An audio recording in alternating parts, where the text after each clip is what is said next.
Welcome to the Emotional Horsemanship Podcast.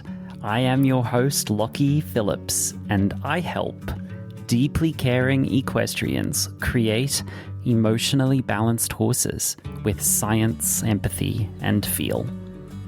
This podcast is a safe place for anyone who desires a better future for horses and for the equestrian lifestyle. I hope that you will enjoy these solo and collaborative episodes where we enjoy a deep insight into our horses' worlds and ways in which we can make that better for them. If you love horses and are willing to do right by them, you're going to love this podcast. And I thank you for being here. My guest on the podcast today is my friend, my colleague, Elisse Miki. Elisse Miki is a human and equine manual therapist with over 20 years of experience working out of Vancouver, British Columbia, Canada. She has a bachelor's degree of kinesthesiology. She is a registered massage therapist, a certified equine therapist, an L1 equine functional osteopath, and human osteopath in training. Despite having a robust clinical practice, both with humans and horses, Elisse also focuses heavily on her teaching in her cranial sacral work and in her osteopathic and anatomy teaching. This episode has a lot of correlations to an earlier episode in this podcast season, which was Honest to the Bone with Bex Nan, recorded around a similar time, but only now scheduled to appear. Many correlations here in regards to the slowly degrading physical capacities of the horses in our industry and why that has come about. I'm so excited for Elisse's future, and I loved talking with her today. Her professionalism, her knowledge, her energy, her vigor. I'm so grateful to present her here on the podcast. Thank you, Elisse. Elisse Miki, how are you? Hi, Lockie. Thanks for having me. I'm good. It's my pleasure to have you here. How are you doing today? I'm doing well. I've been looking forward to this meeting, so I'm excited to see what unfolds today. Yeah, we had to reschedule once because you were in Texas, correct? That's right. I went to Texas a few weeks ago to start my dissection training. Oh my God. Okay, so we definitely need to get into that. But I'm not going to tell you who you are. I'm going to allow you to tell us who you are. And I've been trying to start these podcast conversations with a really big question, and I've actively tried not to prepare you for this question. So point of the question isn't that you answer it, it's just the point to hear you talk. But Elisse Miki, who are you? What do you do? And how do you do it? This is a big question. I told you it's a big question, and I've had to tell you it's a big question because I didn't realize that I hated small talk so much that I would ask this of someone and they would literally have a trauma response right in front of me. So I'm trying to take a more trauma-informed lens to asking these big questions. But yeah, who are you? What do you do? And how do you do it? Can I tell you how many podcast conversations I wish had started with that question so that I could be in the driver's seat of my story? I think it's a great idea. I'm like already percolating on, okay, where am I going to start here, right? So tell us. Well, I am pausing to think I think that nowadays I would think of myself or refer to myself mostly as an equine welfare sort of activist or advocate, right? That's sort of what is embodying all of the facets of my business that I'll get into here. But that's sort of the underlying theme in everything that I do nowadays is centered around trying to make the lives of horses better in all the ways that I am equipped to do that. So that's sort of the big mission vision for me. But how do I go about doing that is I am a therapist. I started my career as a human therapist and human licensed in Canada. And yeah, I worked so many years with humans doing rehabilitation work. So I did my degree in kinesiology almost 20 years ago now. I'm Mm. embarrassed to say, putting an age stamp on me there. Uh, Well, I don't know why we should be embarrassed of our age because the alternative kind of sucks. Like we either age or we die. These are our alternatives. So congratulations for having that 20 years of experience. It's true. Yeah, it's time flies, right? And you don't think Mm. about it until you sit down in conversations like this and go, wow, I've actually been practicing for over 20 years. Yep. I have learned a thing or two. So in my time working with humans, I just learned so much. So I worked in many different fields as a kines, which was great because I did a lot of athletic training. So I worked with professional rugby players, professional soccer players. I did their rehab training programs. I delved into brain injury rehabilitation because I wanted to learn more about neurology and neuroscience. And I spent the last 8 years of my kines career working in brain injury. And that's how I learned so much about the neurological system. Mm. Uh, and then I really wanted more hands-on skills. So I went and did my license in registered massage therapy, which led me into osteopathy, which is where my study lies now. And having those manual skills in conjunction with like the exercise physiology and the exercise science was sort of for me like that secret sauce. Like it really is well rounded and it helped me in my human practice so much. But I started noticing that these approaches to care and these approaches to therapy were not so consistently undertaken in the horse world. And as Mm. it relates to horse therapy specifically, I looked at the common management of injuries. And even just at a base level there, I started noticing that the science wasn't consistent with what I'd learned for humans. Mm. So I thought, why is that? And that's when I dove into equine studies specifically. And my business at that time took a full circle change of direction. And I went headfirst into everything to do with equine science and anatomy.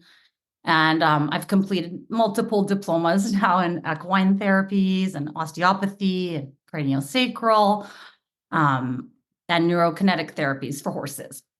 And what I learned through those studies was that I was correct, that there wasn't a ton of consistent application of management of common injuries and just the way that we even evaluate the horses in the first place.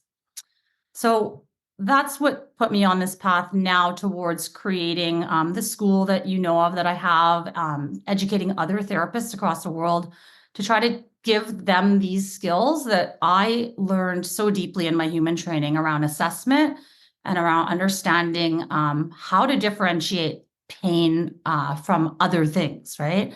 So in human world, there's so many tests and examinations that I was not only taught, but required to know in order to obtain a license to practice. And those tests are there for a reason. They help the therapist differentiate tissues and pathology and allow the patient to give you feedback on the testing that you're doing. So yeah, like I really wanted to make this my mission that the horses receive that same level and standard of practice that is consistent in human therapy. Mm. Yeah. Whoa, that's a lot. And I mean, you and I know each other not just from the online sphere, but also we've worked together in person. I've been blessed to run a clinic with yourself and with our mutual friend Alexa in Mhm. Langley in BC on at a barn that was right next to the border with the States. I think it was like you crossed the road and you were in the States in the bushes. Yeah. Yeah. Yeah. And there we were. And we ran a clinic that we called the Whole Horse Clinic. And I've never felt so professionally overjoyed because I'm a lone wolf, right? I live under a rock. I like it here very much. I live very quietly here in Spain, and then I travel and then I go back to my rock. But to collaborate with both of you, who I respect both of you so much for what you're doing, and then to see you in action was so fabulous because you are a force of nature when you're delivering treatments. Your focus your energy, the expertise and the knowledge that you bring to the horse's body, and your the way you're able to impart that to the owner in real time. I could see how hard you were working, and what it looked like to me is, here is a woman who has not only put the work in academically, but you've had boots on the ground here in the trenches, client after client after client after client. And that is salt of the earth behavior, in my opinion. And that's one of the reasons why I like you so much, is because I'm attracted to people who have that salt of the earth edge to them. I really am. But just, if you can, just describe it to us a little bit more, for my own curiosity, that boots on the ground experience as an equine therapist in your area, Vancouver and surrounds, in Vancouver Island, which is a wealthy area, let's say. There's a lot of horses, a lot of beautiful country there. What has that been like for you? I'm going to answer that, but I want to first say thank you for that amazing testimonial you just gave to my work. I really appreciate all that. True. All true. Yeah. All true. Yeah, and I want to reciprocate it too, because your accepting and your openness to conducting that clinic with Alexa and I was, for me, a really big sort of tower moment of, things are starting to move here in the world, and this is making me feel good. Because having somebody like yourself, whom I do respect and admire your work immensely, I love what you put out into the world. And so having someone of your stature be willing to engage with us and to collaborate in that way was so equally and profoundly amazing for us. And thank you. It was a no-brainer for me because I felt so safe with both of you. Alexa had proven herself to me over and over and over again as a safe person to integrate with. And not every clinic host I've ever met has been safe to integrate with. And sometimes you don't realize that until you get there, right? But you guys were safe places to integrate with. And as a weirdo, as a freak, who was often never invited, right? Growing up as a kid. Not always, but wasn't invited by the cool kids. I was always invited by the others, right? To be invited by you guys was an honor, considering the access both of you have to professionals of much more stature than myself. You invited me, and so I was honored to take part. How can I help? Meant to be, showing up for service. Yes. How can I help? Right? Yeah. Okay. Well, I will try to answer your question about. You don't have to answer any of my questions. If we head out bravely on tangents, I am okay with that. It is a Sunday evening. Yes, we can head out on tangents if you want to. But if you want to answer that question, then answer it. I think it's a good question, because I can only guess that a lot of people are living in sort of these urbanized areas similar to mine, right? And seeing and feeling and experiencing the effects that will have on the horse, right? All spheres, so mental, emotional, physical, dare I say spiritual on the podcast, but looking at we speak woo here. Yes. Yeah. I mean, just looking at all that, and you are correct. I mean, working, grinding it out essentially, and client to client to client, and over so many years, you do see a lot of these big scale global issues happening with the horse and with the horse's body. And it's propelled me so much further into, this is why I do want to go and train in dissection, because I think it's important to expose or to illuminate what is going on the inside of the body as a result of some of the horsekeeping practices that are undeniably due to lack of space, right? In these highly dense populated areas. Yeah, such as mine. I don't think that is uncommon across the world at all.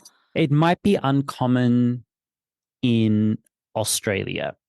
But Australia has 20 million people and it's the size of the United States. So, it's normal in Australia for people to have many, many, many acres. I mean, I have a client in New South Wales near the up in the High Plain area, so southeastern New South Wales, and I did a live lesson for her, and I'm looking on my computer screen through her Pivo going, someone stick a fork in me. Where do I sign? Because I want to be turned out into that pasture. It was like rolling green hills, and they had like a herd of 18 horses turned out across, I don't know, 85 acres, just a cool 85 acres. They don't have to supplement, they don't have Yeah. to add hay. They just turn them out, and the horses do the rest. And these animals were happy, shining, healthy, fully inhabited their body. They were able to be caught and handled and trained and all the things, right? But that is not a luxury in 2024 for a lot of people in Europe and in North America. That is not an option for many, and I would dare say most horse owners now. So are you saying it's the keeping that is causing the problems, or the training, or both? I think it's multifactorial, right? Mm-hmm. As everything is, it's never one thing in singularity, but it's the combination of the environmental. So yes, the space restrictions that we experience, the training, absolutely. There are various training practices all over the world, some which are helpful to the horse's body and some which are not, right? The evidence is mounting in those areas, which is great. I think there's a lot more awareness there. There's also the feed, right? So in different parts of the world, we have different access to different food. And we don't always get access to all the things that a horse's body, ecologically was designed for. So as you were mentioning, it would be lovely to keep them within environments that they were originally thriving in. But that's not the case when we It's have not the them. case. It's not the It's case. not the And case, right? can I ping pong with you on this subject, because I want to make it really clear that you and I are not advocating that we all need to go get ourselves a cool 85 acres and turn them out No. into the ideal, because that is just not, it's just not possible. One of my first clients ever, this is pre-COVID, first clients ever to work with me online in a digital format. She was really like a maverick. Found me. I don't know how. She wanted hoof care consultation and was leaning into a little bit of horsemanship as well. She lived on an island in the Caribbean. She had a herd of semi-feral horses that she had retamed out of the wild. These horses were abandoned in the early 1990s onto this island. They were just turned loose in the 1990s when a British multi-generational colonialist riding operation closed down. Instead of taking the horses with them, they just set them loose on the island and said, good luck. So these horses had been turned out on the island for 20 years, had gone completely feral. And this Norwegian woman had moved onto this island. And now she was setting up a ecological school for the local school children. And there was an equine program in there. She was working with Carolyn Resnick, who I have since met in person and had the joy to speak and even have a picnic with Carolyn Resnick recently. And she wanted my help with hoof care. Now, I was consulting with her on horsekeeping in the Caribbean and on diet. I'm like, what the hell can you get on the Caribbean? She's like, well, we've got this weird plant that makes these leaves that the horses really like. I'm like, is it toxic? She's like, I don't know. And I'm like, oh, I don't know either. But do they like it? She's like, yeah. I'm like, well, they need oils in their diet. Do you have any nuts? She's like, yeah, there are these nuts they eat, and we've never had a problem with it. I'm like, okay, beautiful. Let's like think about feeding them these. So we had to completely make it up on the spot. Mm-hmm. In the bloody Caribbean. I have no experience in the Caribbean. I just know horses and modern horse keeping. So we were kind of like really collaborating and knocking heads on this. It was a fascinating experience. So Yeah. you And trying to mentioned, find ways okay, what are we going to do here? right. What can we do? What is accessible for this person, these What are we horses? going to do? So what are the biggest problems? You said that there are big problems that you're noticing. I guarantee you that you can say it safely here, because they're probably not listening to little old me. Well, this is a big problem, is pain. Pain. And I keep it broad. Pain. I, I have to divert to my human training on this one because thankfully I have seen 20 plus years of pain presentation. Now, the difference with humans is they can speak to me and they can tell me exactly what the sensations are in the body, right? Especially in response to the tests that we do and all that. But what I learned is that there is so many different ways that pain can present. It's not the same, right? For any person on the planet. And then you layer in this concept of pain and how different it affects everything depending on what's happening, depending on a lot of other factors, like sensitization to pain, which is a whole other topic when we get in these cyclical pain sensitization loops in the body. That makes it very confusing because things have healed at that point. But you layer in this nonverbal being and all the variables of pain. But what I've learned is that there are some consistent red flag markers in humans that are actually very consistent in the horses too, when you know what you're looking for, right? And you're able to palpate effectively what it is you're assessing. Would you like to share some of those with us? Yeah. So in terms of joints, right? So joint assessment is something that I'm passionate about because that is mandatory in our human licensing. Of course, I need to understand how to assess joints, not just muscles. Muscles move joints, but joints are the effective mover. Joints are not under conscious control like muscles too. So there's a lot of other variables that are happening there that when we get a joint injury, that the brain, we can't just think our way out of this. We can't release a muscle and the joint works if the injury is within this inert joint. That is a nuance I have never thought of before. But of course, because the joint doesn't have muscular control, the brain can't access the joint to change its use. You've got to access the joint as a byproduct of muscle activation. Of course. Yeah. Yeah, and the brain controls the muscles, of course, and tells them what to do. And the brain is that control center. So when there's a joint injury or joint damage, the brain will pick up on that, right? And it will send messages to the muscles, the effectors, to brace or compensate or whatever it is. That's the program that will make the most sense in that moment. But the joint itself does not have an active innervation in the way that a muscle does, right? It can't move itself.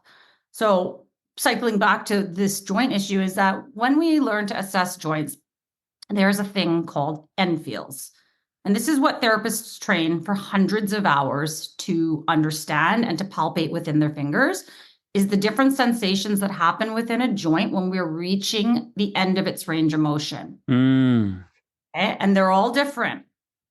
So I'll take an easy one that I think that everybody can relate to would be arthritis. So when we have arthritic changes within a joint, so we're talking about two bones that are rubbing on each other for movement. When we have arthritic changes in one of those bones, there's going to be a palpable crepitus, okay? Meaning that it's going to feel like sandpaper rubbing on sandpaper or cement on cement. It's going to be a crunchy sensation. And depending on the level of where we're at in that degenerative process, it may be very, very hard feeling, or if it's newer and earlier on, it may be a soft sort of, like I mentioned, sandpapery feel. But there will be a feel there, and that's something that we're trained to assess for humans. And I'm trained to assess for horses now. And that is, without a doubt, I am 100% never been wrong on this one yet, is that when I've palpated an arthritic change in a joint and I send the horse for imaging, there is accurate arthritis occurring in the joint. So that's a simple one that I see a lot, right, in horses. And that theory and what I'm explaining about joints applies to every single joint in the body. Okay. So like the SI, that's a huge one in the horses. That is actually relatively easy to assess functionality of if you know what you're assessing. Equally painful when there's dysfunction there. But those ones are very easy to read in the horses. And so I think, I mean, cycling back out to the big pictures, you asked what I see most, and it is pain, right? In various different ways. And I feel that maybe 99% of my day is spent just explaining this, that this is consistent with a painful response, or these tissue changes are consistent with producing a painful response. Okay. No. For me, as an emotional therapist, right, with horses, right, I'm being facetious, but as a self-taught, I'm going into dangerous territory saying that, but as a self-taught, quote unquote, expert in the emotional profile and emotional mechanics of the horse-human partnership, I'm aware that you as a therapist who's being hired, let's just say, to fix problems so that the horse can return to regular work the human maybe doesn't have to think so hard about. Let me just lay that on the table. That when you come and you present the information that this is consistent with a pain response, you will get a whole host of responses from the owner. Everything from clutching of the pearls and gasping to a sigh and guilt spiral into someone holding your hand and saying, thank you for telling me. How can I fix it? To someone going cross-eyed and ignoring you. Mm-hmm.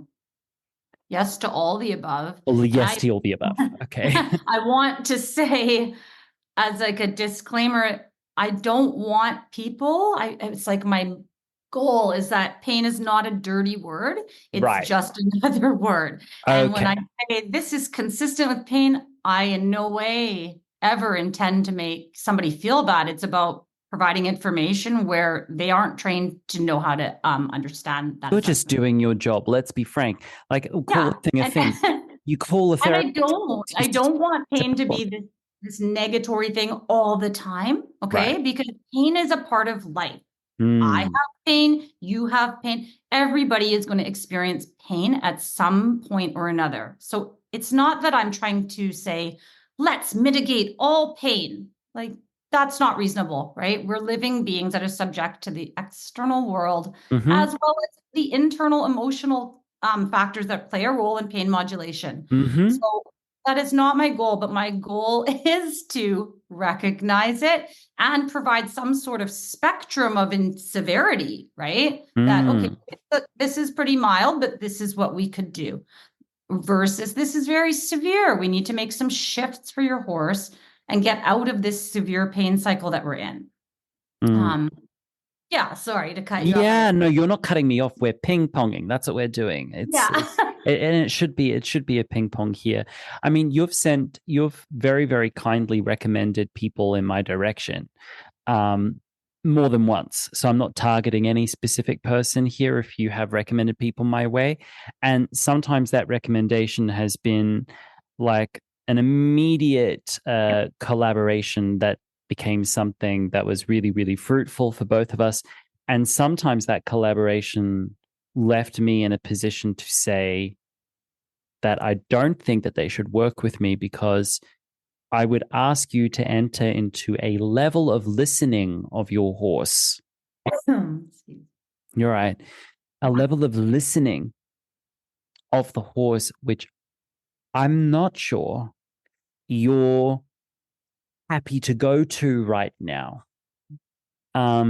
because of the things you've mentioned. And so how do you navigate these incredibly tricky politics between owners, trainers, horses, yourself with a professional obligation to do a session, and then right behind you, Elisse Miki, the horsewoman and horse lover and human being with a heart, who's leaning over your professional shoulder saying, for example, this horse should not be ridden, and they are mindless for trying.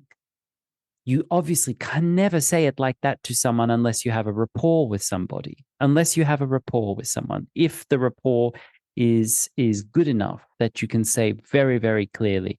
But how do you navigate those waters? Because you have bigger balls than I do. I'm not sure I could. Ah, you've really hit the nail on the head, and I think this is like the bane of every therapist's existence. Mm-hmm. Is this, and this is why there's so much burnout in like therapeutic land, human and horse, I think. Because it's when You you take it on. So what you're yeah, when you saying is that understand instead, anatomy and physiology to the extent that we're required to, it's impossible for me to ignore the presentation and the orthopedic information that I receive, right? And it does tug on a lot of heartstrings because a lot of the time, as you alluded to, it is not something that I am able to rectify for the horse, no matter what, right? Because there are things that need to change that are outside of my control.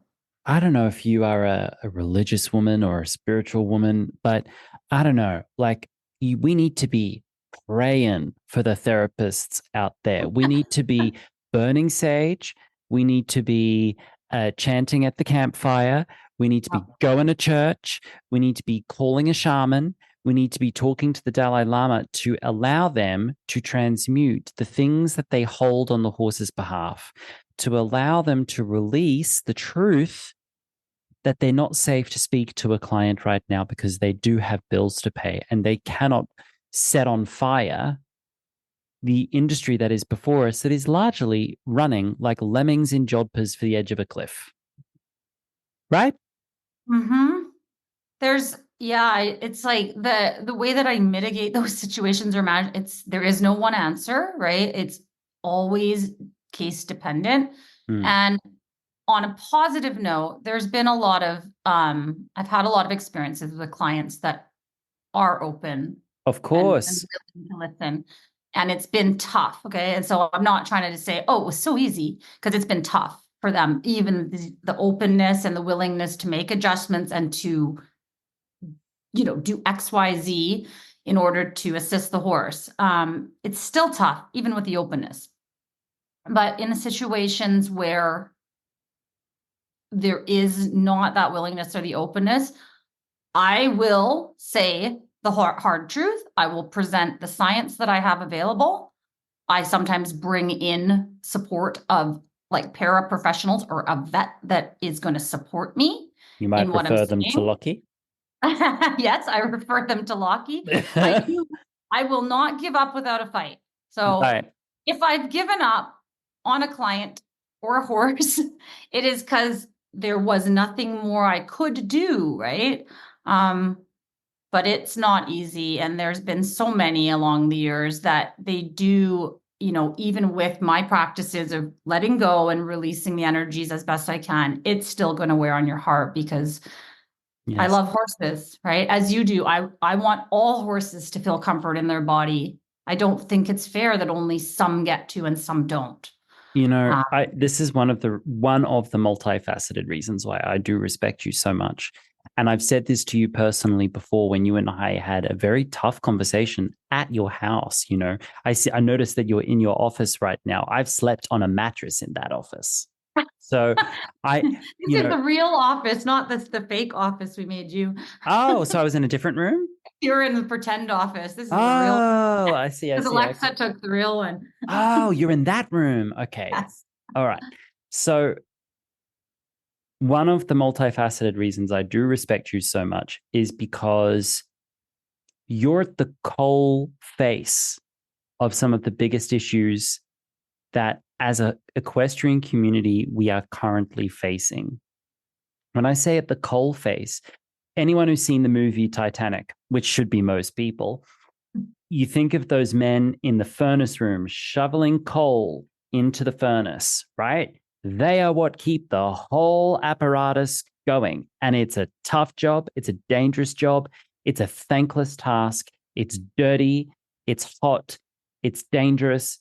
When I say you're at the coal face, that is what I mean. I mean that you're not on the upper decks taking a promenade. You're not even in the middle class, having a kind of good meal and a good night's sleep. You are at the coalface of this problem. And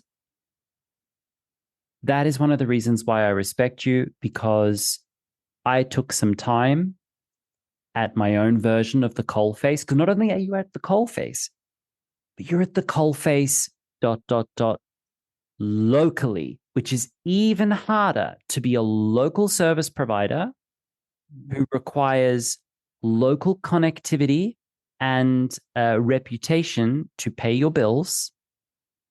You require that local connectivity at the coalface to keep everything going for you.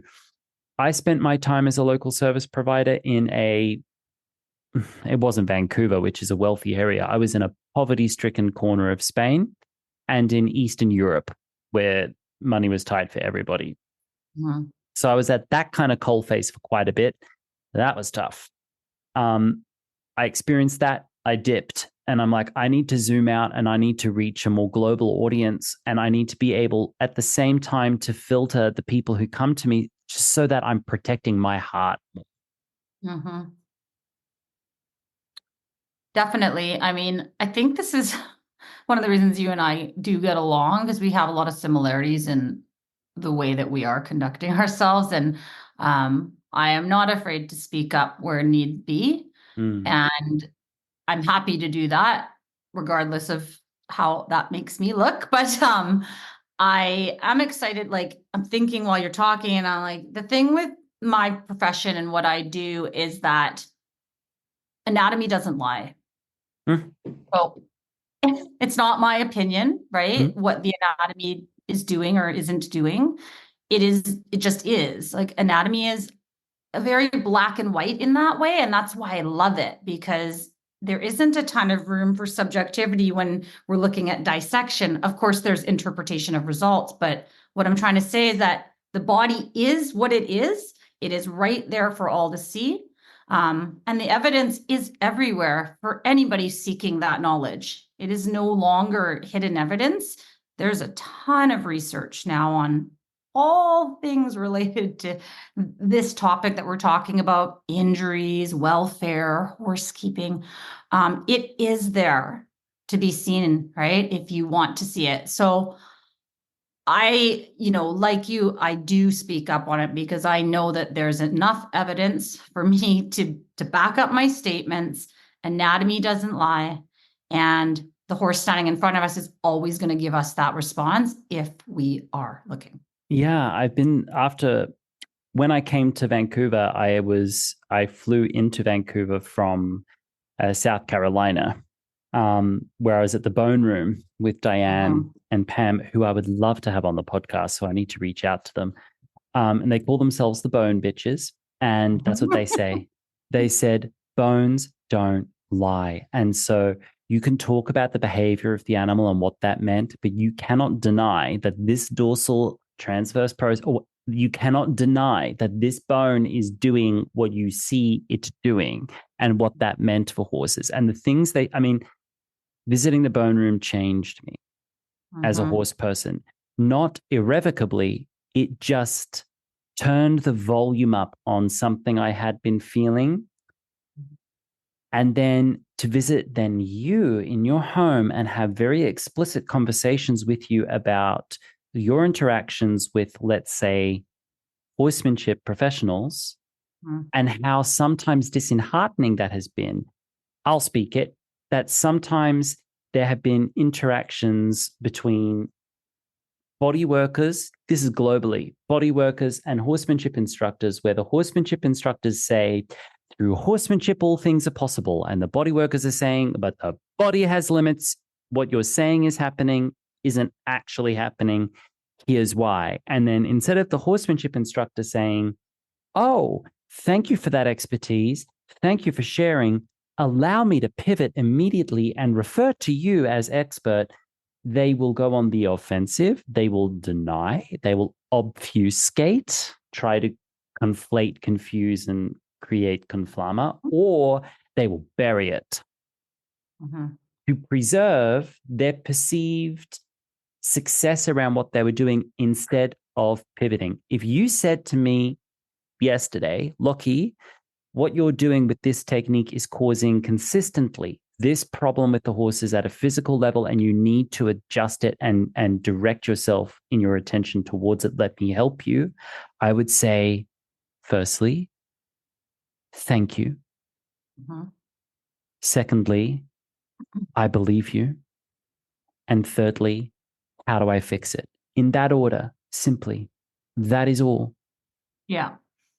Yeah, it's been tough. Like, meeting you was great, as I said, because of your openness and your interest in the body itself, right? I think with your personal background being professional athlete dancer, I Right. think that you do understand the Yep. relevance of everything that's being brought up because Mm-hmm. you had a profession that's centered around the viability of your body and your tissues, right? Yep. So yeah, you can definitely understand that, but it's not the norm. Um, I've had some very frustrating interactions in those ways. And I mean, the primary thing I see is just horses being asked to undertake movements that they physically aren't able to do Mm-hmm. because of the joint stuff that I was speaking about before, right? If a Mm. joint capsule or a joint surface is not moving or has a contracture there, arthritis, whatever, bone spurs, anything within that joint capsule, it's not under conscious control. The horse can't just, oh, I'll flex it this way because the joint. Right. Okay. So when you Yes. try to ask a horse to do a movement that the joint cannot do, what will happen is very smart body is going to compensate a way to do XYZ that looks like the movement, but isn't the movement. And other parts of the body are sacrificed, right? Primarily, it's the spine because the spine is one of the most mobile and dynamic segments in the body, right? It holds the horse up and it's so movable with all the segments that the spine is able to quickly compensate anything, really, right? That's how horses don't just fall over and die when they trip because the spine's, oh, okay, we go this way, right? It's highly adaptable, but that is a blessing and a curse when it comes to training, right? Because if the horse has, let's say, hock stifle reed complex, not able to flex extend to full range of motion, but the horse is being undertaking jumping, what is going to happen is the lower back, the pelvis are going to Mm. compensate the lack of extension that's possible there by extending the back, right? And it's going to give the appearance of the horse gets over the jump, but it's not coming through the joints in the way that nature intended. And that's what the problem is with a lot of the training I see is I go, well, I'm watching the horse and I would suggest getting a full exam or orthopedic evaluation because I don't think that all the joints are moving. But the only way to Mm. know that is to go through joint by joint and test them. Everyone So, I know who has dug into the ECVM issue mhm. has come back to me with one clear thread that is consistent between all professionals and personal owners in this field, in this impending disaster for the modern sport horse. Frankly, it's getting set to blow up the entire sport horse industry. This problem, and we'll get into that. But one dressage rider I know who's had ECVM horses, she's presented an ECVM horse at my clinic who was later dissected. At my clinic, he had a meltdown when we asked him to walk a circle, and I extricated him from the clinic due to that meltdown. We now know that that meltdown was pain-induced, not training-induced. It was pain-induced because of, I've seen the dissection. I've seen his rib cage. I've seen that he was missing his first rib. I saw the C6, C7. They say, do not decompensate these horses. Do not decompensate these horses. Do not ask them to, quote, use their body correctly. They Mhm. can't use their body correctly because their body isn't built correctly, bred correctly, formed correctly, which is then the issue I have sometimes taken with the classical dressage crowd. And I've had conversations here with Bettina Biolik, very, very difficult conversations. And she brought a Buddhist grace to this conversation. Thank God she did, where I said, look, outside looking in, it looked like force light. Like you have Coke and you have Diet Coke. You have force, you have diet force. It just looked like diet force. Like instead of whacking the horse, you were just tapping them gently 20 times, but it still amounts to the same thing. And that has been my concern outside looking in on what you and your community are doing. And I asked her, when was the last time you and the community that you serve had an external professional come in and speak with you all? When was the last time you gained knowledge outside of your own echo chamber? I asked her that question, and the answer, thankfully, was very, very recently. And I co-signed it. I said, anyone who wants to learn dressage, academic art of riding community might be the only group I could send you to. So I have a lot of concerns for the Yeah, osteopathic function of horses. the ECVM specifically, Go for it. Explain it to us. No, I'm not explaining the whole thing. I'm just more like jumping on that. Yeah. What you're saying is that evidence is mounting. Okay. Yeah. So there's people working very, very, very hard right now every day to provide us evidence of something that we kind of already know is there, right? Because there is evidence provided already.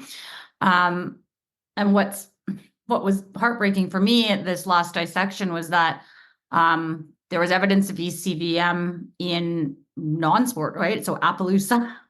That's why I heard those bones, because Appies, Icelandics are starting to turn up with these variations or different morphological changes. And that wasn't what previously we thought. It's happening in every breed. Yes, exactly. And that really fragmented my brain, because it's a problem that I think is bigger than anyone is even aware of yet. And that's why I am setting up my bone lab here, because I would really. Yeah, that's why I've well, let's talk about it. I have started the compost process for two of my Misty and Sparky. Sparky? My word. He's in the ground, unfortunately, so we're gonna have to wait a little further, because I didn't have the access to the compost plants, but Equisoma very kindly shared with me their process, how they do it. Yeah. It's very straightforward. Yeah, it is. It takes a bit, right? Like there are some steps that are crucial that you need to do. But Misty is composting above ground right now, which means that her bones will be able to be harvested within 10 to 12 months. And the reason I'm doing that is I am fairly certain that Misty had ECVM. I unfortunately do not have access here to diagnostics for that. So the problem with ECVM is it's not well understood and it's not well accepted within various medical communities. What the ladies at Equisoma are doing is incredible work, because they are teaching the ultrasound procedures and the X-ray procedures that you can, there are ways to image for this now, but it is a procedure, and the treating veterinarian has to first believe that ECVM exists, and then they have to also understand how to undertake that specific type of imaging. So in my area, when I searched around for that type of imaging, it wasn't available. It wasn't available. Since I've been to the bone room, I said to them at the end of our 2-hour, 3-hour visit, I said, how can I help you? If other horse trainers are jumbo jets, I'm a paper plane, but how can I help you? How can I help you? And they said, well, spread the word. I'm like, how can I spread the word? They said, look, we've got a PDF that you can supply to people that gives them a diagnostic protocol that they can teach to their vet, or their vet can follow. I said, great, give me that thing. I made an announcement on my social media. I said, anyone who wants it, send me an email. I sent a bunch of them out to people. I even had someone write to me in Germany saying, my grandfather is a equine vet and he's never heard of ECVM. I said, he won't have heard about it because the first peer-reviewed paper got published like 2 weeks ago, and I know about it because the lady sent it to me.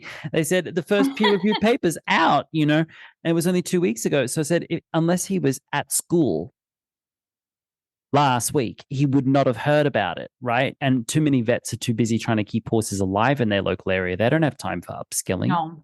They just don't. There's all the unpublished too, right? So there are other people too working across the country, also doing dissections and trying to add data points. And that's what I want to do, right? Is that I want to provide Canadian data points And I So hope to be able to exciting. contribute to that. So exciting, Elise. This is such a Mhm. natural next step for you. Okay, there'll be people listening who are scratching their head saying, ECVM, what? ECVM. What? Okay. Let's take a break. 20, 30 years ago, it was pretty challenging for horse people to get access to education for their horses sometimes. Often our choices were limited to whoever was teaching locally, whatever everyone else was doing, what we could find in books or afford to purchase in books, or whatever we learned from family or at our equine workplaces if we worked with horses. Today, we don't have that problem. We have at times the opposite problem. An explosion of online learning options is now before us. Instead of seeing this as an overwhelming issue, this is an opportunity to see this as the absolute biggest, most important change that has befallen the welfare and well-being of horses, possibly in living memory, because we can now rapidly escalate our knowledge and our abilities, but also our community and our integration with positive practices through the online learning format. I have been supporting horse people into learning how to read their horse, ride their horse, handle their horse, understand their horse, but more importantly, how to have more joy with their horse and navigating the training ups and downs through coaching and tuition in online formats since 2016, long before it was popular. Today, I have a thriving group of clients all over the world, and I would like to invite you to come home to your horsemanship learning and your horsemanship support family. I have a suite of online courses that I did design to give you a really practical and progressive learning journey. These are the courses that I wish existed when I was at that stage of my journey too. From first contact to hoof trimming, to food rewards, to groundwork, you can find a course there that's going to be interesting for you at this time. I have a lot to teach, but the first steps are simple. You can relax and follow the flowchart that I've set out for you. A flowchart that builds in you and your horse's individuality and doesn't attempt to make a one-size-fits-all system, which, by the way, one-size-fits-all training systems is the downfall of any system of training. Head on over to emotionalhorsemanship.com and navigate to the online courses page. There, the suite of available courses are all shown to you, described to you, including free previews and client reviews. If you don't know where to start with the Emotional Horsemanship Foundation online course, which is designed as step 1, and then progress to Homecoming 1.0, which is intermediate groundwork. But if you want to learn hoof care, I have a course for you too. Do you want to learn alternative ways to incorporate food rewards into your horsemanship? I have a course for you. Want to improve your body movements? I have a course for you. New courses on riding are on the horizon, and even some exciting collaborations in the future. Again, navigate to emotionalhorsemanship.com, find the online courses page, and review the courses available. Or click the link at the top of the show notes here. Thank you for listening. Thank you for allowing me to plug what I have to offer for you and continuing to support my work. Now, let's return to my friend and colleague, Elisse Miki.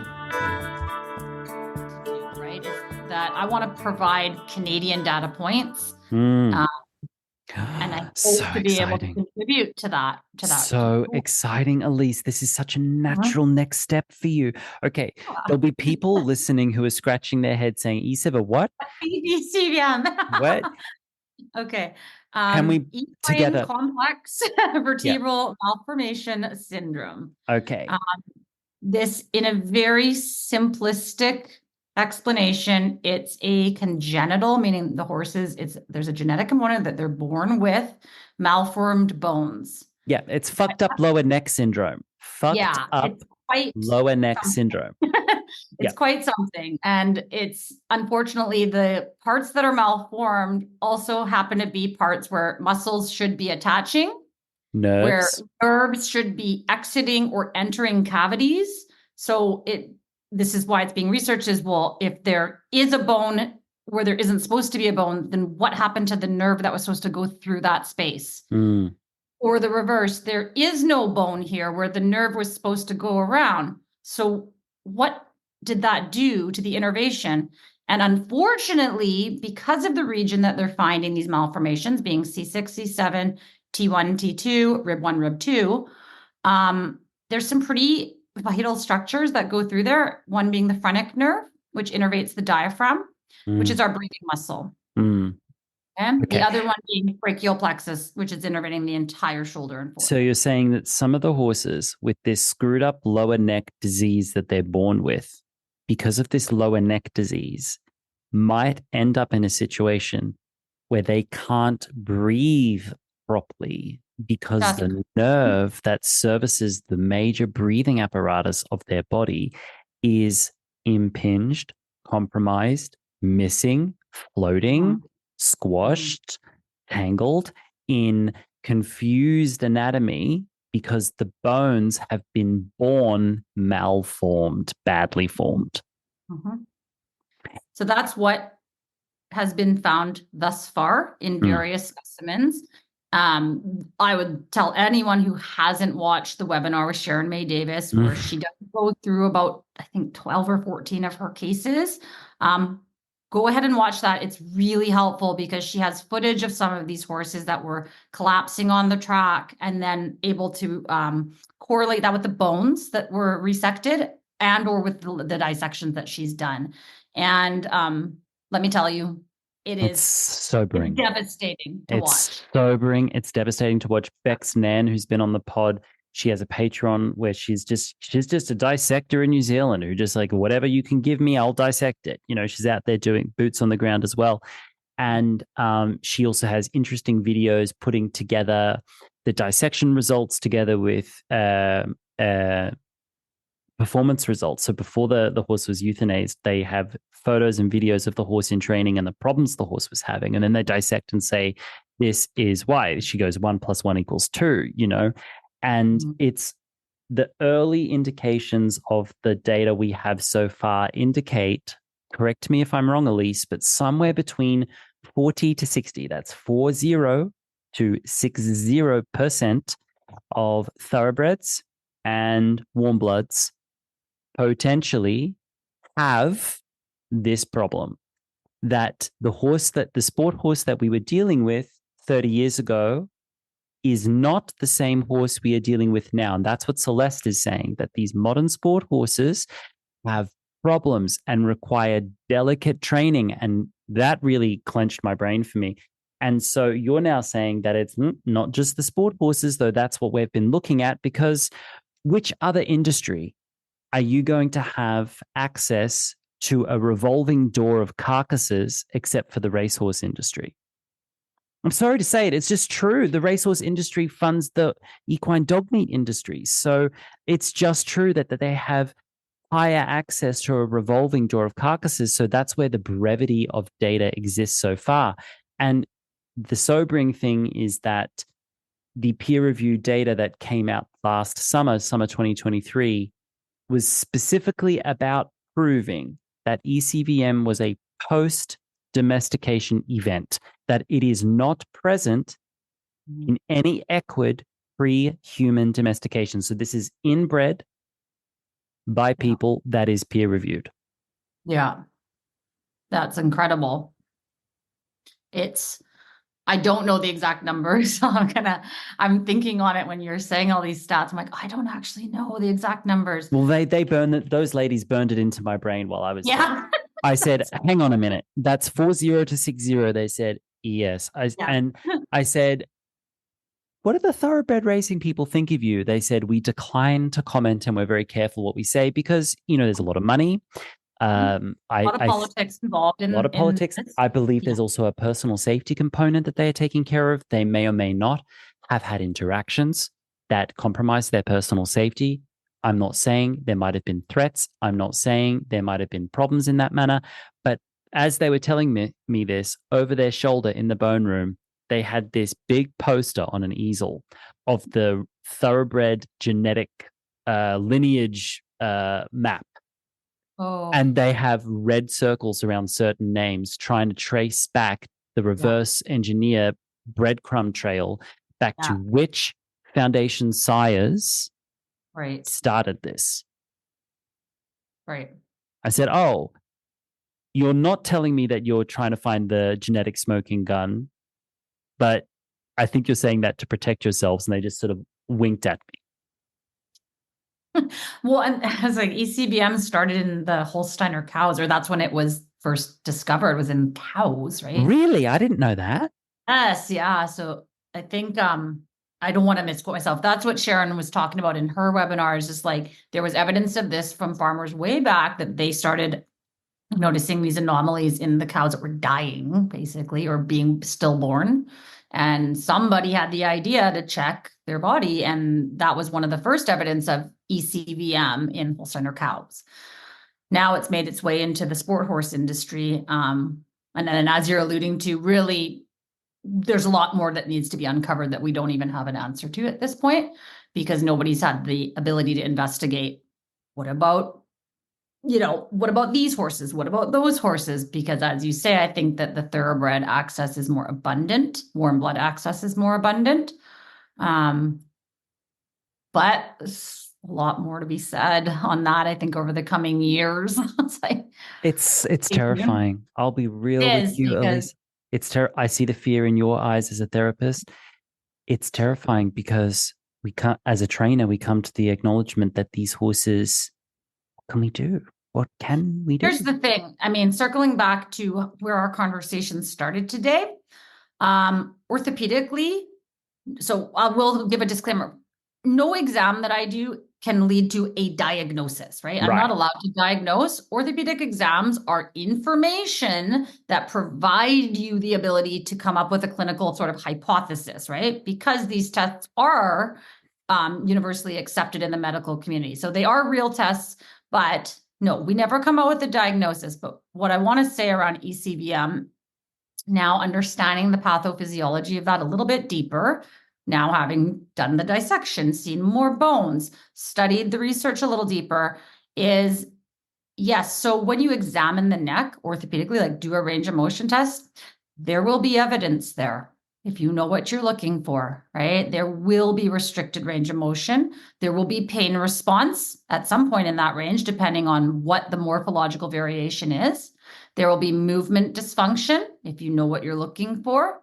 And in some really bad cases, there is going to be visceral dysfunction, like the diaphragm impactions or implications, right? If that phrenic nerve is impinged, we will see visceral issues, because the diaphragm is our breathing muscle. And the diaphragm is what allows every other organ in our body to exist, like the heart, right? Stomach, all of those things will be impacted.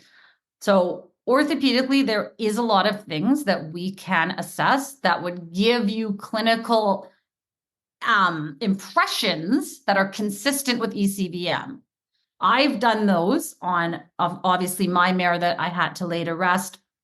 I've taken extensive video footage of her, and I've assessed her head to toe multiple times so that I have that information for when I go to harvest the bones. Mm, In client horses, I've suspected the presence of this many, many times based on the severe neurological response that I get when I'm assessing the lower C-spine. Now, can I say it's ECVM? Of course not. Of course, I can't say that definitively off of one assessment. But when you put it together with what we do know about the bones and what we do know about the effect on the movement, and you look at what's standing in front of you, it does seem consistent with that. mm, I hear what you're saying, that there's a caution, but there's Mhm. also a place to hold them, and there's a place not to, and there's a place to play your cards, and there's a place to keep them close to your chest. I tell you right now, if someone presents me a warm blood or a thoroughbred in the consultation arm of my business, and that horse has consistent behavioral problems, despite having a good relationship to their owner, I say, have you screened for this? The Mhm. same reason I request off the track thoroughbreds are screened for ulcers, or any horse with flank sensitivity is screened for ulcers. I always ask, because as a trainer, I've been in those situations where I too eagerly allowed a training paradigm to begin, only to come to the logical conclusion that yes, training was a component, but there was an underlying physical issue. I only had to make that mistake a couple of times before I put in like a much, much harder line. Mhm. That topic always drives me nuts, as far as like pain or behavior and pain, because I'm like, well, what's behavior? On a very simple, what's behavior? It's a response to a stimulus, right? So what's a stimulus right now? If we're doing something to the horse, right? What's the And stimulus? we're getting the same response. Every time I push here, the horse nips at me, or every time right?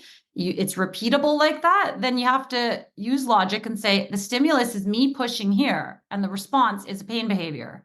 It's Well, pain I behavior. I so agree with you. And with a horse training method called emotional horsemanship, you can understand that a lot of people categorize that very, very quickly as emotional problems. And they'll come to me looking for an emotional solution and are often disillusioned when I say it could be physical. That can put me in a really tough situation. I lose business all the time because of it, but it's never business lost that I regret losing, if that makes sense. Yeah.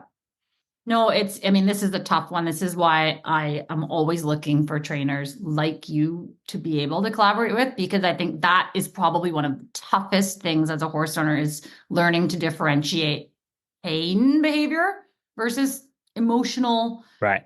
trauma behavior, because they look very similar. And sometimes they're so interconnected, right? Interconnected. They fire. Be interdigitated together, right? They crossfire at the same time simultaneously. They do, right? Even emotional behavior and trauma behavior take on vastly different qualities. And that's another one that's often really, really confused. They say, my horse is being emotional. I say, nope, they're traumatized. There's a difference. And they go, oh, and it's like, yep, let's know the things that we're talking. Let's understand emotion first. But we need to understand the things that we're talking about. It's so tough for people because we just want to ride our ponies, don't we? Yeah. We just want to go out for a ride. We just want to have a nice ride, and then here we are years later. I laugh because it's like so true until I learned everything. I'm like, why is this so hard? Right. Yeah. So you're going to be the bone bitch of Canada, West Coast. That's the goal. That's literally what we are in process right now. Like, how can I help you? How can I help you? Well, you're going to be our first visitor when we open. Okay. Okay. No, well, if I meet Canadian clients who I believe need to speak with you in that capacity, I certainly will, because I know at this stage with the ladies in South Carolina, now that they've got 50 plus specimens and counting, that at this stage of the game, people find them and say, my horse has got this. My horse is unmanageable behavioral. They can't handle the pain. We are euthanizing. And they even pointed to a pile and said, that mare got shipped down from Maine. She got off the truck and was euthanized right there as soon as she got off the truck. And now we're composting her to learn about her because we know she's got this. We know that she's an osteopathic nightmare. And we're almost certain that her behavioral problems are linked to the way she was born, and then not believed later in her life when she started screaming at people that there's a problem. Yeah. I think that I'm not ready yet. So where we're at in terms of our like phases of development for this is right now we only have a couple plots, because I'm working with a friend of mine and utilizing her farm space. What we're trying to do is secure more land. To be able to have the ability to offer, similar to what Ecosoma is able to offer, is multiple compost sites, and to provide some sort of solace for the owner, right? Of like, here's something that we could do. Will it answer everything? Probably not, but it may give you some sense of, contribution to this and that sense of legacy in the horse. And that's important. I know for me, that's really important. Yep. So we're working on that. The bone room. The bone room is not a large enterprise. It is a small prefabricated trailer where they have a display set up and an office set up for both of them, and then they've got a barn and a portaloo and a few composting sites under trees. It's quite informal. I mean, truly, in Europe, it would never be allowed. It would never be allowed. A private person would never be permitted to compost an animal on their private land. In Spain, when a horse passes away, you are obligated to, in some regions, you're allowed to bury on your own land. In some regions, you're not allowed, and you must call a service for carcass removal. And then you must take the paperwork to your local agricultural office and register their passport as deceased. And you must have paperwork from the body removal service to confirm that the animal has been removed correctly. And then you have to take the animal off your agricultural holding license. So it's so regulated that you would Yeah. never be allowed to. This is really happening in places like North America, South Africa, I believe there's an arm, Germany, there's an arm, but it would just not be allowed. I mean, here in Spain, forget about it. Forget about it. Yeah, I didn't realize that. It was so stringent. I mean, there are definitely bylaws here, but they are manageable. Like we are able to do it as long as we abide by the dimensions, the distance from the water, the process of containment, all that. It is quite doable with a little bit of space, right? Elise, I'd like to, we're going to start wrapping up in a moment, but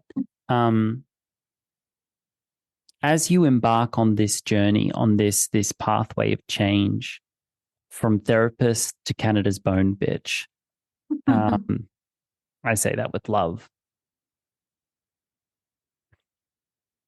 There are so many moving parts and pieces of this, which can be confusing, scary, bewildering, disheartening, encouraging, hopeful, all the things. So many moving parts and pieces of this. How do you navigate that? How do you get up every morning and look at your horses and have hope for the future of horses in the human world as a professional who's at the coalface, who is often presented with a, dare I say, a selection bias, as all professionals in the service capacity are? I'm aware that I'm presented with a collection bias of my own clients. People don't come to me for services if things are going well. They come if they need assistance. So the people who would getting along great with their horses based on my teachings are getting along great, and I won't see them. And that's intentional. Go fly, right? But sometimes as service providers, we forget that things can go well. Very much. You're correct. I mean, rarely does people call me because everything's going well, right? They're always calling because, oh, there's something wrong or he seems off or whatever. And same for my human practice. People come in because they are in pain or they have some dysfunction that they want help with. So it is, it's tough. I mean, on a business sort of like business advice tangent, I've learned a lot over the last 10 years about how to run my business and how to save myself from what you're alluding to, right? Because I am only one person and it's too much for one person to take the weight of the world on their shoulders. Yes. So from a business perspective, I woke up and I realized I need help. And that's okay. And it's okay for me to give some of my work to another person that I trust and that I trained. So that's one way that I have had the emotional ability to continue, is because having that support in your business is crucial, right? It frees up an intellectual and emotional side to invest deeper into these challenging cases. So that's business. Spiritually, it comes back to like my why, right? So when I get completely overwhelmed, and it does happen lots, right? I'm human. I am doing my best with my practices, but it does happen. I always come back to, why am I doing this? And I do look out the window, as you know, and look at my horses and like, that's why, because my herd of seniors did not have me or this type of rationale applied to them when they were 2, 3, 4, 5, etc. Right? I took them all on well into later years, like starting them in my home at the age of 30, like as a young being, right? So they are my motivation, and it does, like, it just doesn't waver. I don't know how to describe it. So sometimes I'm tired, I'm burnt out, but my why is I know that I need to press forward with this mission. So Got it. how do I preserve myself enough to be able to have the brain power and ability to do that? You have true grit and determination. And I see that in you because I have that in me as well. I'm also blending in me right now this other new element, which is something else that I'm integrating at this time. But that grit is in me. You know, it's there. I'm an immigrant in Europe, making a start for myself. You are second generation Canadian, yes, second generation.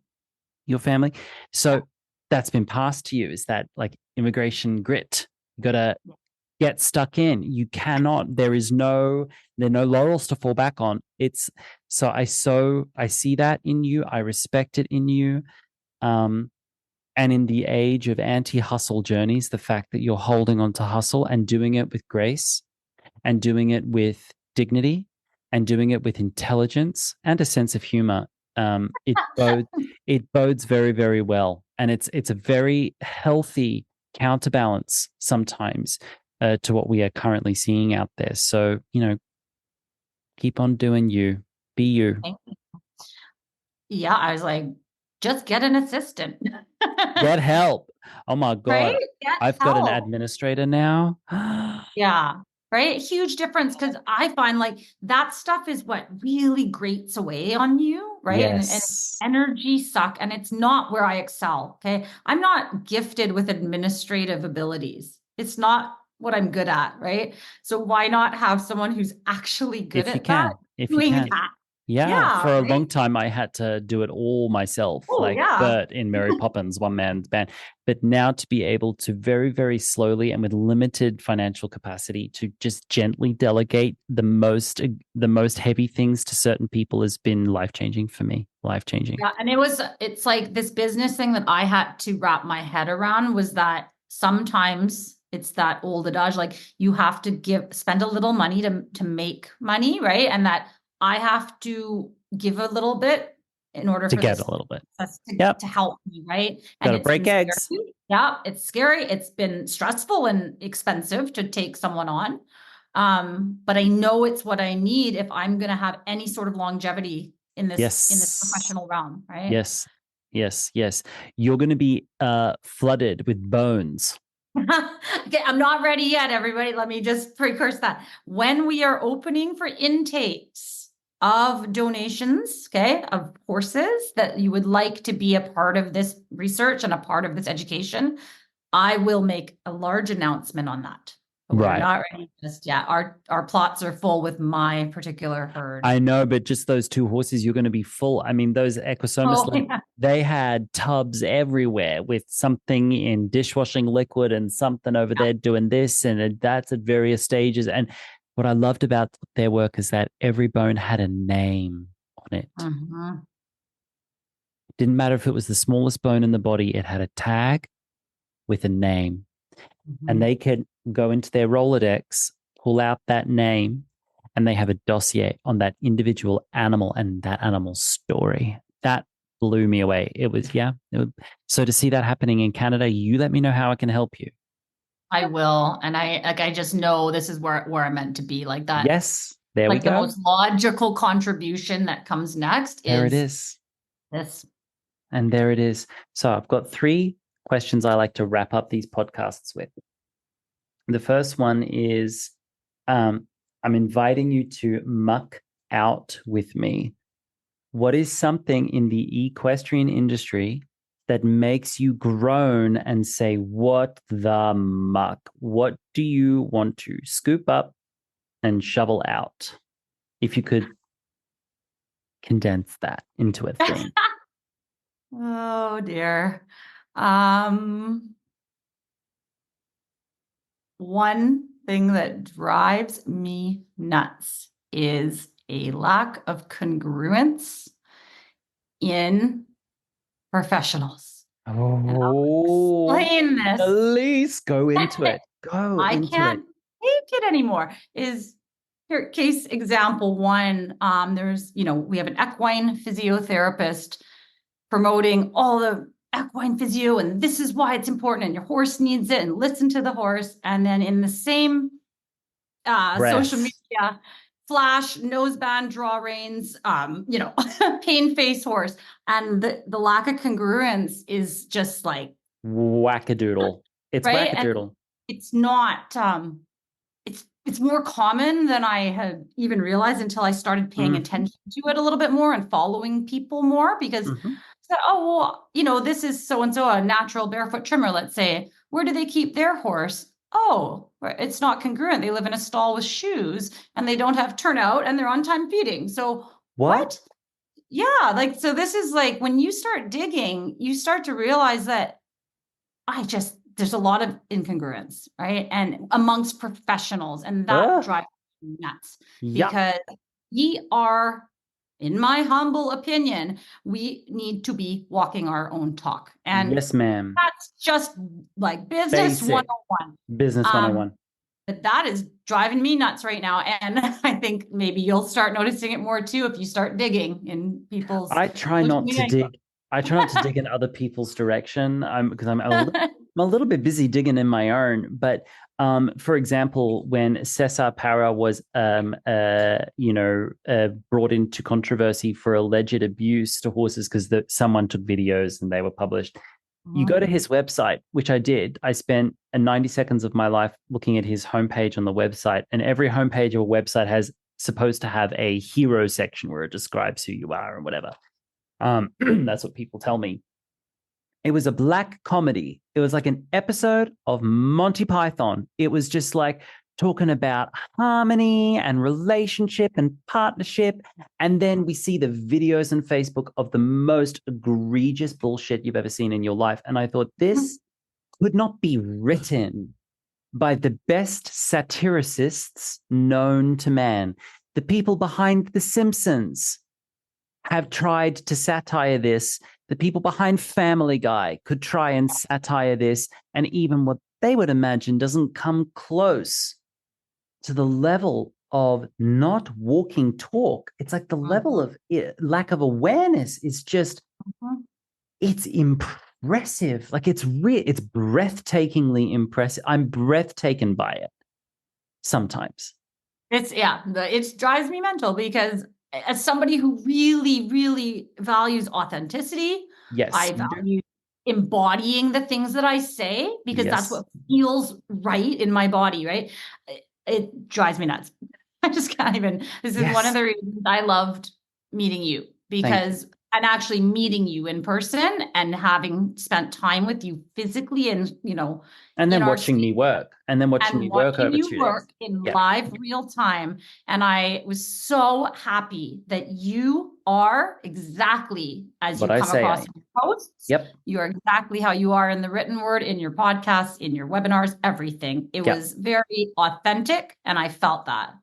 I don't have the energy to manipulate nobody. I'm too tired to manipulate anyone. Are you joking me? That I have the time to do my work plus construct this storyline around me that I manipulate. I don't have time for that.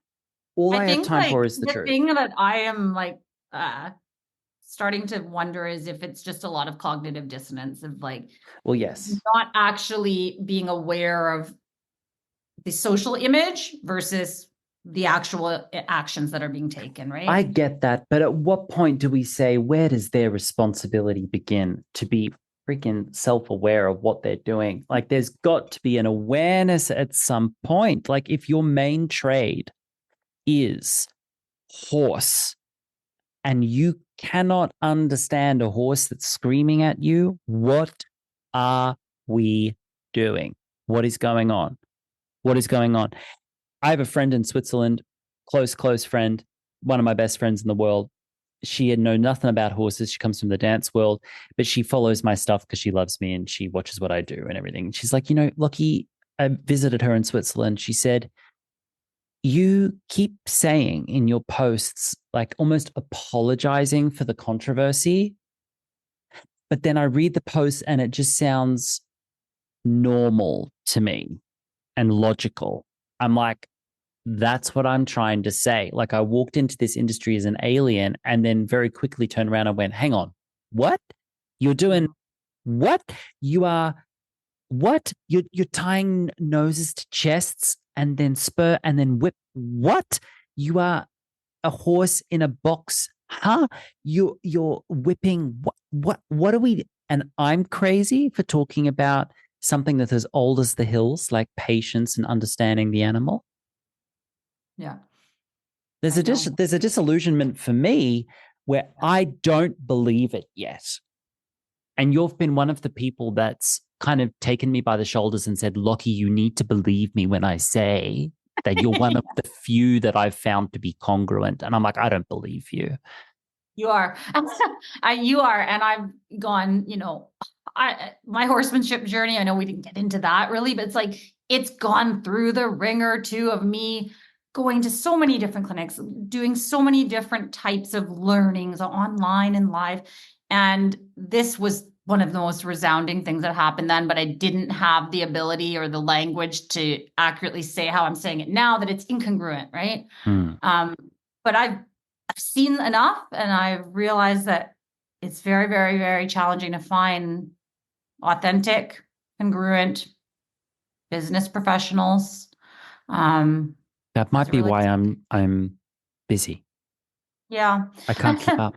I can't keep up. I really can't keep up. I'm busy enough that I'm blessed in this time to close my private service schedule because I'm at max capacity, 55, 65 people a week. I'm at max capacity until July and beyond. And I've got people knocking my door down to see my September schedule. It's currently beginning of March. It's time for an apprentice, Lockie. Well, I'm in beta release stages of having coaches work with me. So I'm in beta release stage of that because it needs to happen. I can't be doing it's something I need to come to terms with. Okay, I've got a second question for you to finish. Is, I mean, you've alluded to it, but if you could concisely state your contribution to the tides of change that are currently sweeping this industry, what is your contribution? It is, yeah, when we've talked about this the whole time, is like, I am adamant about anatomy, exposing anatomy, about bringing forward things that are not opinion-based, but very objectively driven. That's my mission because I feel strongly about it, right? That, like I said, anatomy doesn't lie. It doesn't change much either. And if it does, then that's actually important information that we need. So my contribution is going to be bringing forward and exposing as much as I can in my lifetime about these most common welfare issues that horses are experiencing. And it's not just sport horses, while those are, of course, undeniably a large population that's affected by this. It's all horses. And that's something that I'm passionate about too, is that it's not just this grouping. It's also senior horses. It's also lesson horses. It's also even pasture horses that have been retired, right? Like, it is all horses that are experiencing these things and these truths that I want to bring out. And I want to show people through this objective evidence with the bones and the anatomy. Yeah. And your message is, in my opinion, extremely congruent with the message I'm bringing with emotional horsemanship, which is that horses are one of the most socially intelligent, socially willing, and gentle, non-combative, cooperative animals we have access to as human beings. More so than dogs, more so than cats. That when the obstacles are out of their way, they want to get along with us, and that the formality of training in horsemanship does not have to be this complex, mechanical, MacGyvered situation of, a pulley here and a Band-Aid there and a lever here, and both with physical tools you can purchase with your hands, but also behavioral skills you learn from a teacher. That training can be incredibly elegant and simple when the obstacles for compliance, quote unquote, compliance and cooperation that are in front of the horse and between you and the horse are removed. And one of the biggest ones is their health. When the horses are healthy, training is pretty straightforward. Easy. I mean, yeah, you've hit the nail on the head. Personally, I feel that they are one of the most non-combative types of beings on the planet. I do believe they desire relationship with us as much as we desire relationship with them. I think that's evident. But when we have physical obstruction, obstacles like that, that is when the layers start to pile up. Right? And no, I think you have hit the nail on the head. They pretty much do anything that we ask them, really, right? If they can. And if they can. If they can. I have not had an experience of my horses not trying to meet me at my request, right? If they can. If they can. If they can. And if they can is basically what that's my job, right? Yeah. That's also your job in the physical capacity, but then you and I have a Venn diagram overlap where we can explore these other niches to comprehensively help the horse bring them to a place of I can. And this is then what I can do. And the thing is, a lot of horses need to be retired from human ambition entirely. They need to be just given peace, respect, and dignity, and given a space to live entirely. I believe that is true for a lot of horses because their bodies just will never give more. No, but what's funny about like some of the physical stuff I will add is like a lot of the time it's not this huge thing that we can't actually rehab, right? As long as we just take the time to do the rehab. And that's the good training, such as yourself, comes in. It's like, I tell people, it's like, this isn't actually a big deal if we actually step back and take the time and do the rehabilitation. But often that is not what happens because the horse needs to continue to stay in work, right? Right. That drives me nuts too, because lots of these little injuries, not a big deal if they're managed properly and the actual proper time for healing of tissues is given. That they then become huge problems. But they do. Well, yeah, and they pile up, right? You would think about athletes like in human professional sports.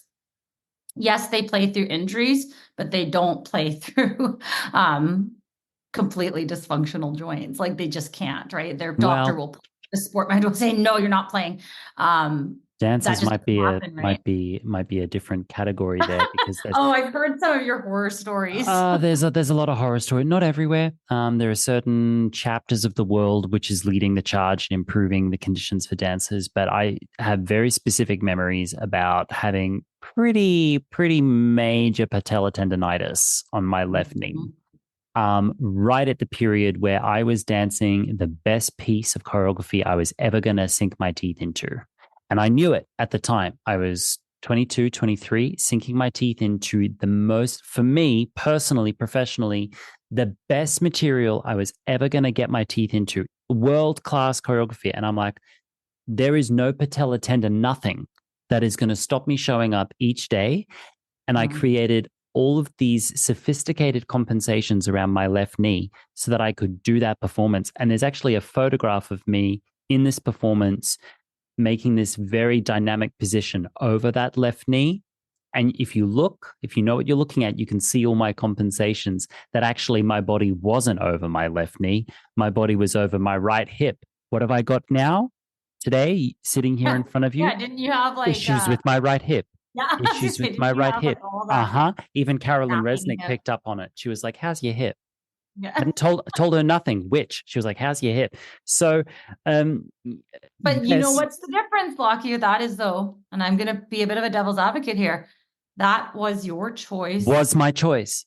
And that was my choice. Training and that was my choice. Your goal, right? Yes. I don't know if these horses are choosing these goals we're putting forward for them. At that time, that was my choice. Fast forward 6 years later in the company, however, my body magically gave me injuries prior to performances that I hated. A true pain. Yeah. I remember I really threw my neck out 24 hours before I had to go into a premiere for probably the worst stinking pile of choreographic shit that had ever been handed to me. And I hated dancing it. I hated it. I just really hated it. And my neck got thrown out. And I'm like, I'm so sorry. I just can't go on. And I went home and looked at my body in the mirror and said, thank you, buddy. Oh my God. Way to support, help a friend out. Yes. I'm like high-fiving my nervous system, going, yes. I had Oh, like 24 hours on muscle relaxants instead of dancing in that piece of shit that took all my dignity from me. It was great. And I think a lot of horses have something similar going on. I think you're right. I agree. All right. 100%. Last question for today is I'd like you to take us home, Elise. Just share a little bit of personal something about what is home for you as an equestrian professional, because we're in this age of learning journeys. You're currently on a journey. Mhm. Journeys are only journeys if they come home somewhere. Otherwise, it's not a journey. It's homelessness. It's displacement. It's intellectual chaos and obfuscation. That all journeys need to have a clean thread through them or somewhere to return to, meaning a practice, an idea, a philosophy, an action that you have always stuck to, no matter what you've learned, no matter where you've been. There are a few truths that are unshakable in your core. So take us home, Elisse Miki. What is that for you? Do you mean in terms of my business or my practice or with my What horses or all of whatever? the above, whatever comes up for you. Um, Again, it's a really good question and it's really big and loaded. But I think like I try to just condense the thought into a sentence or two of really no matter what's happened in my life with my horses or in my educational pursuits, I always do come back to the less is more concept with everything. And I've gone and taken my horses on some pretty psychotic journeys with me through the various phases of my development of doing this and now, oh no, now we're doing this and this is all we're doing and now we're training with this person and now we're going to do that, right? And I've taken them on this journey um since I've had them. But there's been these checkpoints because there always is where when you're doing things that don't align with you, right? Or that don't feel, as we talked about, authentic to who you are and what your values are, I've stopped and done less. And that was something that was really hard for me in the beginning because I am like a type A. I am do, get it done, make a list, Oh, I do the didn't know that calendar, about you. What a surprise. right? Shock And here on the so podcast, Elise. I'm being facetious. I'm being facetious. I am, and it is like, but that's what I always do. It's like less is more. And it was the same when I started learning osteopathy is less is more. Stop overdoing it. Mm, Do one thing and leave the body alone. mm, And that's a principle that works for everything. And it's something that I am constantly reminded of in business with the horses, especially like, as I said, we've been on this long winding journey. And about a year and a half ago, I stopped, full stop, halted with like training per se. And I mm, just started spending time with my horses.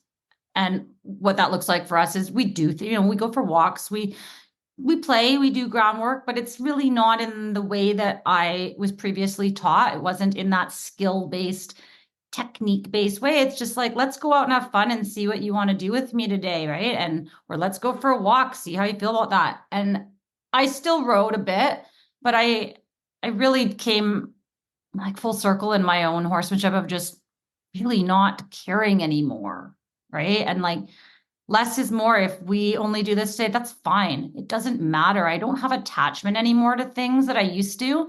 mm. Um, and yeah, it goes across my business. Like every time I learn something new or I read new research, I too, like ping, ping, ping, I start exploding and like, and it's like, no, less is more. Don't even worry about it, right? Bring yourself back down. What's the key concept? Move on. Um, so I don't know. I think that's sort of like the overwhelming messages. I do always come back, and that's how I reground myself when I am challenged or when I'm having challenges with my personal like goals and horse. I don't even like horsemanship, but like horse time together. Do nothing. stop thinking for a minute and just be, right? I think like with my herd, I mean, you've met them. We do very little, like mostly everything we do is at Liberty in terms of like horse care. Like they get fed at Liberty, they come in and out at Liberty, they get their feet trimmed and done at Liberty. Um, Pretty much all of those sort of like daily practices are done at Liberty. And that's just a change that I made a couple years ago on this frame of thinking of do less, right?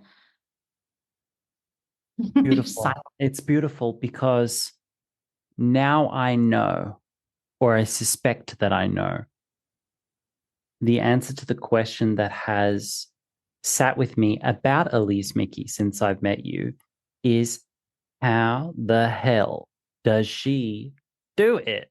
I don't know how she does what she has to do.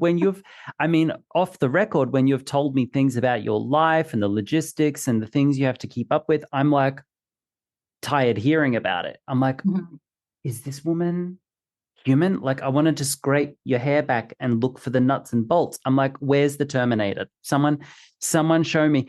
And now I know a part of the answer to how you do it, because you have installed in yourself an extremely vital fail-safe that even some of our friends never installed, which is a big red stop button,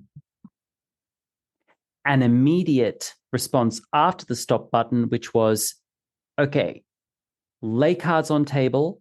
What's the most important card? Take it.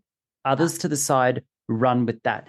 The editing process, the psychological discipline to stop, assess, isolate, integrate is essential to taking on enormous endeavors like what you're taking. And it's also part of the process of universal skill acquisition. You have to do exactly the same thing when you're a researcher, when you are a skill-based person, when you acquire skills, whether it's dance, horsemanship, osteopathy. It's the same. Information, stop, isolate, run with it, integrate it. Yes, the rest will fall into place. Now I got it. It is that trust too, right? Like that's only built up for me over many years, right? I am middle 40s now, and I'm just getting that well done. Just have to let it go. Like whatever's going to happen is going to happen, right? And I need to stop, isolate, like you're saying, and just not overthink things. Yeah, and you're right. There's no way I could do all the things that I do if I didn't have those stops. Yes. The only the difference for me is I don't speak on that a lot publicly. I just do it, right? So when I need this, I go into my room and I'm gonna stop now. Or when something's happened with my horse, I'm gonna stop and sit there with him. But I don't go and talk about it, right? Because it's just something that I do. It's just who I am now. It's what happens. Well, I'm so glad we found the line of questioning which helped you to share that with us, because I believe it's these parts of ourselves that we just do without necessarily thinking or being able to describe them, that are actually the keys to other people for them to unlock something important for them as well. I know that there's someone listening who will hear you say what you just said about yourself, and they'll go, whoa, and they'll put a big red stop button into their life, and it will help them. So I don't know why you don't normally talk about it. I don't need to know why. No, I just think no one's even asked that of me, and I don't think it as like, it's the way, a tool and tip that I use. It's just what I do, right? And it's something that you're sitting on a gold mine. Helped. Yeah, she taught me like, you need to stop, like regroup, right? And I encourage you to share that with the world, because it's one of your gifts. It is the way, like, how else are you going to get all these things done, right? You do need to determine what is primary in your life. What are the things that deserve attention? Right. What gets my attention? What gets my energy and my emotion? It can't be all the things. It can only be a few of the things, right? Yes. I had a coach in Australia, long may she rest in peace, sorry, who passed away, who taught me exactly that. one of the first things she taught me was the mental discipline to stop a train of thought in its tracks. Yeah. To be aware first of the train of thought, and then to stop it immediately in its tracks, and then redirect it instantly in the most positive direction possible. She taught me the nuts and bolts of that in a psychological format, and I've applied it to everything in my life. So that's why I've been able to take on perceived enormous workloads, and it has felt effortless at some point. And I know when it gets effortful, it's because I've stopped doing that. Absolutely. It's a practice though. Like I do it's a like lot a spiritual of practice. It's like a spiritual practice. It's a spiritual practice, like business and service towards others as a spiritual practice, right? That's our religion, Elisse. Elisse, from one hardworking professional to another, I want to say thank you for giving us some of your time today and for sharing with us your experiences. You have my full support. You just reach out to me any way I can help you. I'm so looking forward to the day in the future when I've got space in my life to step in with you a little bit more at an education level, because I really mean what I said to you last year, that is my intention going forward, is to add those strings to my bow that you can help me have. So desperately looking forward to that. And thank you for being here today. Thank you so much for having me today as well. I have been looking forward to this conversation, and it did not disappoint. Beautiful. Say hello to everyone over there for me. Send them my love. And I'll speak to you soon. Thanks so much, Lockie. Hey, ciao. Bye. Bye. You've been listening to the Emotional Horsemanship Podcast. And that was my guest, Elisse Miki. Thank you so much for joining me, Elisse. I'm so glad we finally had that conversation. If you'd like to learn more about Elisse, please check out all of her details in the show notes. If you'd like to learn more about emotional horsemanship, please visit emotionalhorsemanship.com. I've always got something going on and some way we can play together. Thank you for listening. Thank you for being here. And I hope you'll consider joining in next week for another exciting guest.